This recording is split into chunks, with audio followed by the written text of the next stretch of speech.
Por volta dos anos 70, uma grande quantidade de casos relacionados à mutilação de gado assustou fazendeiros no mundo todo. Animais saudáveis apareciam caídos no campo após a noite, tendo seus rostos, línguas e genitais removidos de uma forma assustadoramente precisa e sem deixar nenhum rastro de sangue para trás. Em alguns casos, todo o seu sangue havia sido inexplicavelmente extraído dos seus corpos.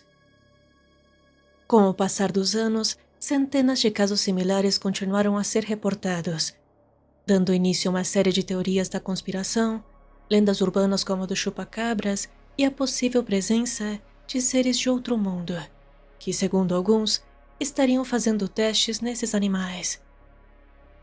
A estranheza dessas mutilações de gado chamou a atenção de muitos especialistas e curiosos, mas suas explicações e tentativas de replicar as cenas se tornaram insatisfatórias para boa parte dos casos.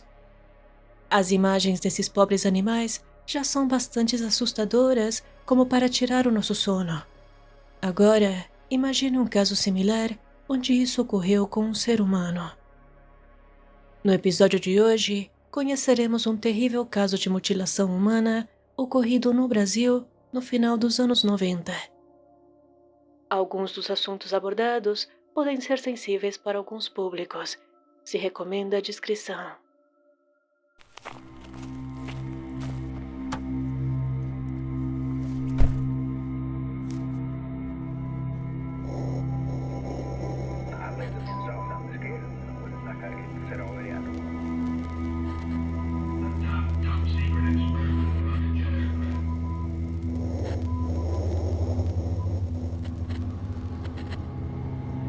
Mistérios do inexplicável.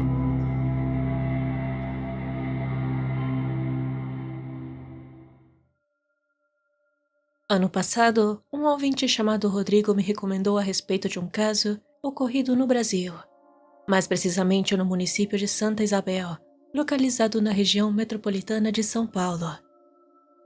Essa sugestão deu início a uma longa procura atrás de biografia suficiente para fazer o roteiro do episódio de hoje. Nessa procura, descobri um interessante trecho de um livro chamado Estranha Colheita, Mutilações Humanas do Insólito, escrito pelo pesquisador e ufólogo Carlos Alberto Machado. Muitos dos meus ouvintes se juntaram à minha caçada atrás de informações sobre esse livro, mas nossa busca nos levou a uma triste resposta. Existiram poucas cópias alguns anos atrás e é muito difícil de achar. Pensei inclusive que se tratasse de uma mídia perdida, mas ao que parece, não existem muitas iniciativas com o fim de preservar livros sobre ufologia nacional. O desinteresse das pessoas com quem nos comunicamos durante esse período não diminuiu nem um pouco a minha curiosidade por obter uma cópia completa do livro, que, ao que parece, reúne vários outros casos de natureza similar ao que vocês ouvirão hoje. Mas não quis esperar mais por um golpe de sorte, então hoje vocês vão conhecer um resumo de tudo o que eu pude encontrar a respeito do bizarro caso Santa Isabel. Primeira parte. O que de fato aconteceu? Em 1999, no bairro Itapetí, no município de Santa Isabel, morava uma família composta pelo pai, um jornaleiro chamado Manuel Edivaldo da Silva, de 39 anos, sua esposa, Sônia Aparecida da Rocha, de 25 anos, a filha do casal com 10 anos na época, a mãe de Manuel, uma senhora de 69 anos, chamada Alzira Maria de Jesus, e 2 cachorros da família. A senhora Alzira, a protagonista dessa história, nasceu em Campos Sales, no interior do Ceará. E naquele momento se encontrava muito doente e passava boa parte do tempo deitada em seu quarto. Sua condição requeria de cuidados especiais, oferecidos pela família. Entretanto, o quadro de saúde da senhora Alzira havia progredido, o que alertou sua nora, que na noite de 23 de junho de 1999, informou o marido sobre o estado de saúde de sua mãe, que dizia não estar se sentindo bem, e aconselhou que o melhor seria levar a senhora para consultar um médico. Manuel concordou, mas disse que faria isso no dia seguinte, quando saísse mais cedo do trabalho. Naquela época, Manuel tinha uma banca de jornais localizada na Via Dutra, que lhe permitia o acesso a Guarulhos. Então, na manhã seguinte, a vida da família continuou com normalidade. Manuel saiu bem cedo para trabalhar e, segundo algumas fontes, por volta das 9h10 da manhã, Sônia foi levar o café para o quarto da sogra, que não respondeu a seus chamados, não se mexia e estava gelada ao toque. Sem saber o que fazer, Sônia entrou em pânico e decidiu pegar sua filha, trancar a casa e ir até a frente de um estabelecimento comercial para usar um orelhão, visto que na época não possuía um telefone fixo, nem era comum o uso de celulares. De lá, ela ligou para o marido, informando da morte da mãe dele. Talvez devido ao nervosismo da situação, Sônia passou direto por um vizinho conhecido da região, um homem chamado Paulo, engenheiro de formação, mas que era proprietário de um mercadinho e açougue que ficava perto do orelhão. Paulão, como era conhecido, era tido como o homem em que todos podiam confiar, e ele chegou a declarar mais tarde que achou estranho que a moça não pediu para usar o seu celular, nem o cumprimentou como costumava fazer. Em vez disso, ele a viu enquanto ela estava usando o orelhão, e desde o seu estabelecimento, ele observou como a mulher e a menina ficaram esperando por Manuel do lado do telefone por um longo período de tempo. Enquanto isso, Manuel fechou a banca e se preparou para ir para casa e tomar as providências necessárias. De acordo com o relato de Paulo, Sônia e a filha permaneceram ao lado do telefone por aproximadamente 60 minutos, tempo que Manuel levou para chegar em casa e avistar as duas esperando por ele do outro lado da rua. Então ele foi buscá-las e os três foram vistos por Paulo indo em direção à casa da família. Eles subiram em silêncio pela grande escada até a entrada da casa, e Sônia destrancou a porta para que Manuel entrasse primeiro, enquanto ela permaneceu do lado de fora, esperando com a filha.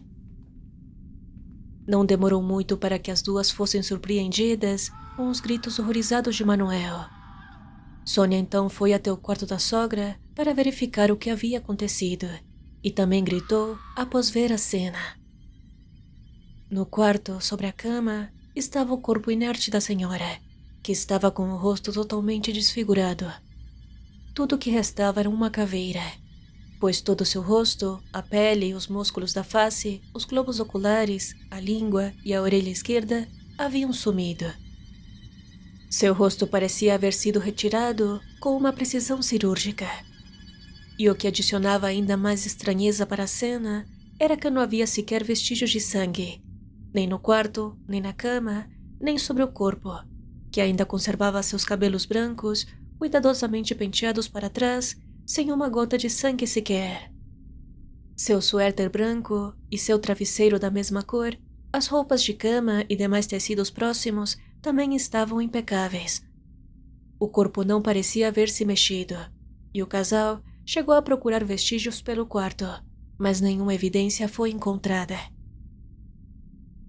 Manuel, ainda abalado, decidiu sair da casa em direção da mercearia de Paulo, onde contou com dificuldade a respeito do ocorrido, dizendo as seguintes palavras: "Minha mãe morreu e eu tinha que levá-la ao médico." Ao ouvir o homem aterrorizado, Paulo chegou a pensar que ele estava se sentindo culpado por não ter tido tempo de levá-la ao médico.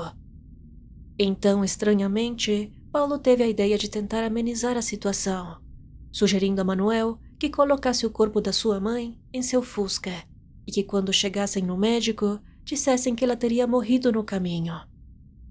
Mas Manuel explicou que a cena era horrível, e foi aí que Paulo percebeu que algo grave havia acontecido, e depois de obter mais detalhes sobre como o corpo de idosa havia sido encontrado, concluiu que se tratava de um caso de polícia, e ligou com seu telefone celular para o delegado. Segunda parte. A investigação oficial. Algum tempo depois, por volta das 10 horas da manhã, o delegado titular Jorge Vidal Pereira, com 44 anos na época, chegou com os policiais para averiguar o ocorrido. Após uma busca inicial na casa, as autoridades constataram que não havia vestígio de sangue, nem na cena, nem nos outros cômodos da residência familiar. No boletim de ocorrência número 1463/99, registrado às 10 horas do fatídico 24 de junho de 99, o caso foi registrado como morte a esclarecer. E nele podia-se ler que, de fato, a polícia não achou vestígio algum que levantasse suspeitas para um possível crime. Mas nela também destaca-se o seguinte trecho. A autoridade constatou que na porta da cozinha do imóvel existe uma pequena fenda por onde pode passar um pequeno animal. Contudo, não daria para provocar o dano no rosto da vítima, como provocou sem deixar vestígios. A vítima não apresentava qualquer tipo de violência, a não ser a do rosto. A autoridade constatou que a roupa de cama estava normal. Outro dado observado foi que a seção da garganta parece um corte cirúrgico, bem como os músculos dos olhos e da pele do rosto. Após a investigação da polícia, foi requisitada a perícia técnica para o local, e o corpo foi conduzido para o Instituto Médico Legal, para que os exames correspondentes fossem realizados.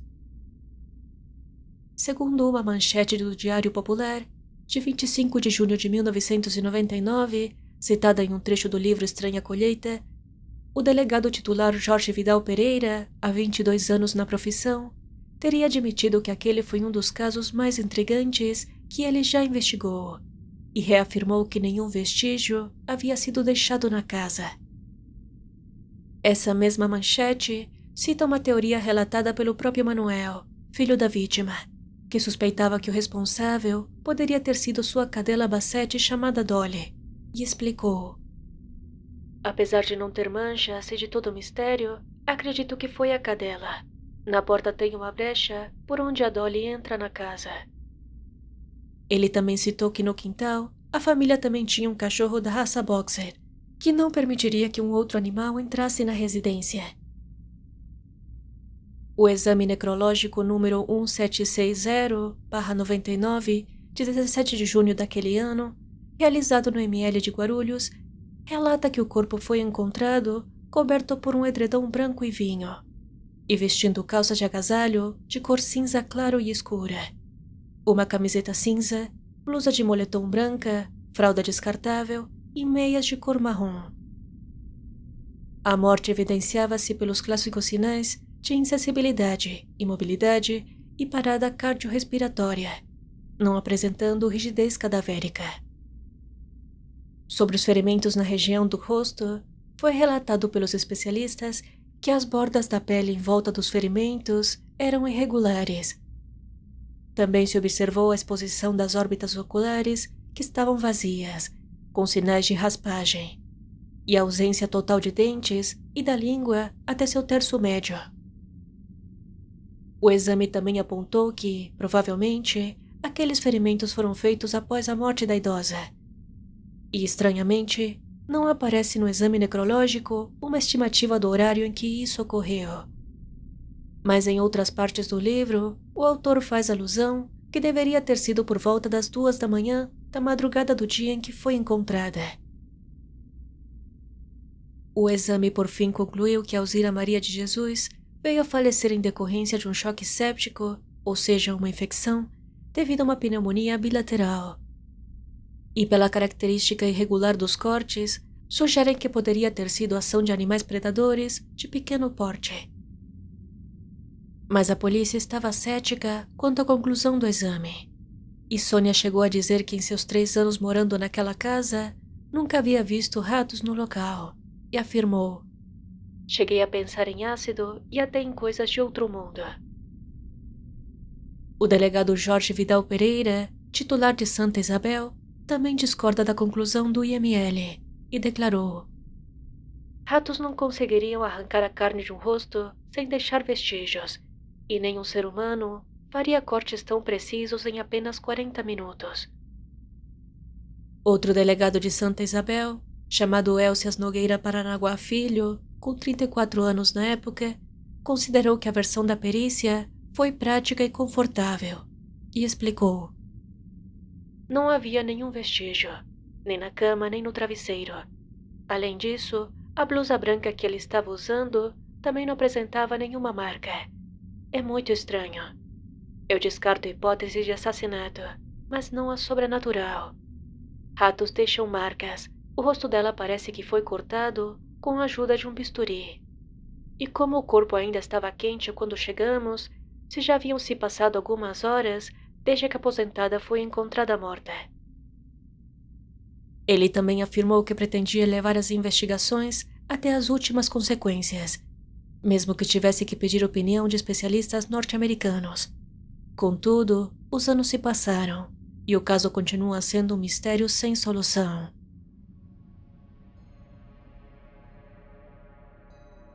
Terceira parte: as controversas teorias.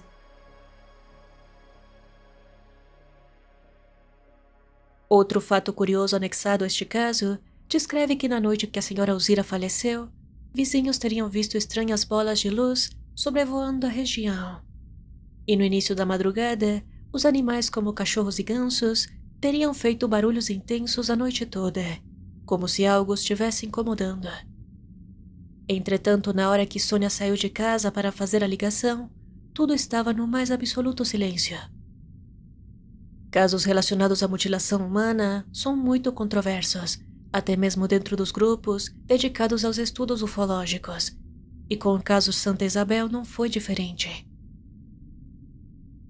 Foi graças às investigações mais aprofundadas e à recopilação de documentos sobre o caso, realizada por Carlos Alberto Machado em seu livro, que pude esclarecer algumas informações. No entanto, confesso que o que mais me causou estranheza durante a construção deste roteiro foi a falta de informações confiáveis na internet sobre o caso Santa Isabel. Não pude encontrar eu mesma nenhum trecho de jornal e nenhum programa gravado na época ou nos anos posteriores que relatassem a respeito desse caso. Também me surpreendeu a quantidade de pessoas na internet que, ao tomar conhecimento sobre esse caso por meio de outros criadores, disseram aos montes que, mesmo morando em Santa Isabel sua vida inteira, nunca haviam ouvido falar sobre esse caso. E tratando-se de um município relativamente pequeno, isso é de fato muito estranho.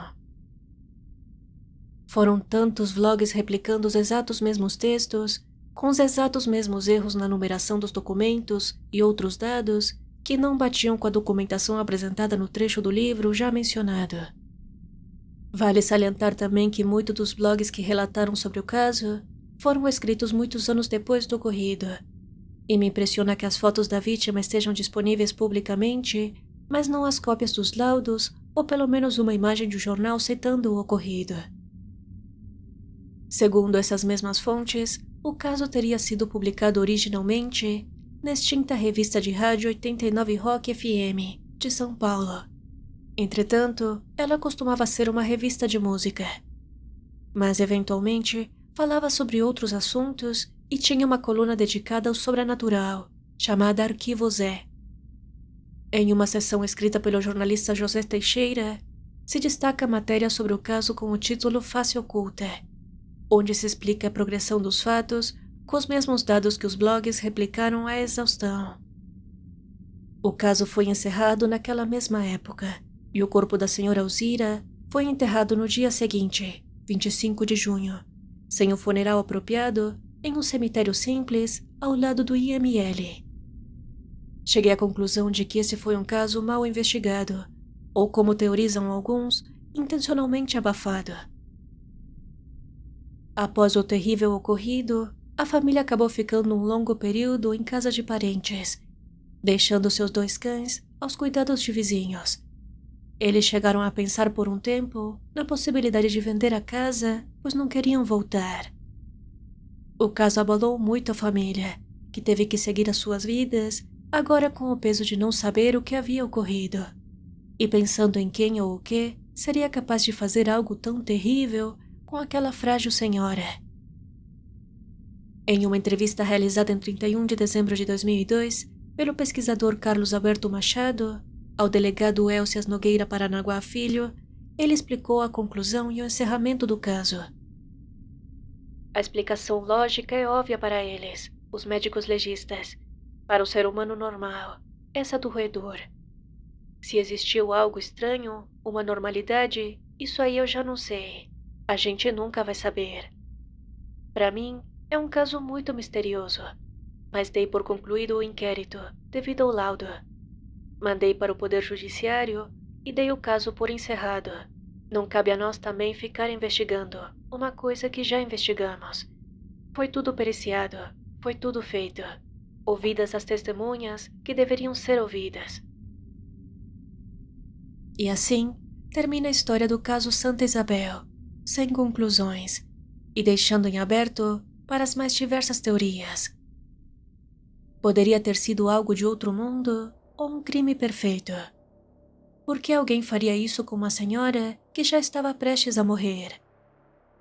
A progressão da história contada pelas testemunhas tem versões diferentes, ações questionáveis, dados confusos sobre o horário da morte, e versões diferentes sobre quem e quando encontraram o corpo já desfigurado. Mas tudo o que temos é uma estranha cena vazia, que ficou eternizada na face da morte de uma frágil vítima do inexplicável. Se você ouviu até aqui, deixe nos comentários as suas teorias sobre o caso. Avalie o podcast com 5 estrelas ou deixe seu like, dependendo da plataforma onde estiver me ouvindo. Isso me ajuda muito a seguir trazendo episódios como este. E se você caiu de paraquedas e não conhece este projeto, por favor não seja rude nos comentários. Também gostaria de agradecer imensamente aos apoiadores que me permitem manter este projeto em pé. Um grande abraço para José Ribeiro, Luiz Fernando Rangel, Luiz Iboni, Daniel Polentini, Eric César Emerick, Tauan Fonseca e Leandro Silva. Se você também quiser se tornar um apoiador e ter acesso a conteúdos exclusivos, procure o podcast Pesadelos Reais no Apoia-se ou verifique os links na descrição. Muito obrigada por ouvir até aqui e até o próximo episódio.